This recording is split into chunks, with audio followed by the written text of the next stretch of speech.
ఈరోజు మనం సెమిడోస్ గురించి అయితే తెలుసుకుందాం. సెమిడోస్ అనేది ప్లీనా జోలిన్ అండ్ టెక్నాలజీ మీద వర్క్ చేస్తుంది. అలాగే 360 ఇన్నోవేషన్ మీద కూడా వర్క్ చేస్తుంది. సెమిడోస్ అనేది ప్లిండోమేజన్ టెక్నాలజీ అంటే ఏమంటే ఇది బ్రాడ్ స్పెక్ట్రమ్ టెక్నాలజీ. ఇది వచ్చి ఇన్సెక్టిసైడ్. సెమిడోస్ అనేది ఇన్సెక్టిసైడ్.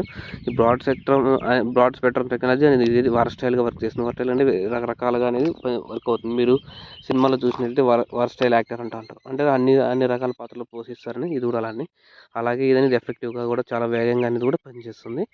నెక్స్ట్ ఇదైతే సెమిడోస్లో అయితే ఏమేమి ఉంటాయంటే ఇది broad spectrum insecticide for agriculture use అని రాసి కూడా చూడండి. దాని మీద మీరు ఏదైనా కానీ కొనుక్కునేప్పుడు దాన్ని చెక్ చేసుకుంటే చాలు, అదే సరిపోతుంది. ఇంకా ఇది అనేది మనం ఎర్రనెల నివారణ కోసం అయితే టమాటాలో యూస్ అనేది చేసుకుంటాం. ఎర్రనెల నివారణ కోసం సెమిడోస్ వారి సెగ్జెంటా కంపెనీ వాళ్ళది సెమిడోస్ అనేది మనం అయితే యూజ్ చేస్తున్నాం. ఎర్రనెల వల్ల క్రాప్ అనేది దిగుమతి తగ్గుతుంది. పంట ఆకు అనేది కూడా ఎర్రగా అవుతాయి. ఇది ఇప్పుడు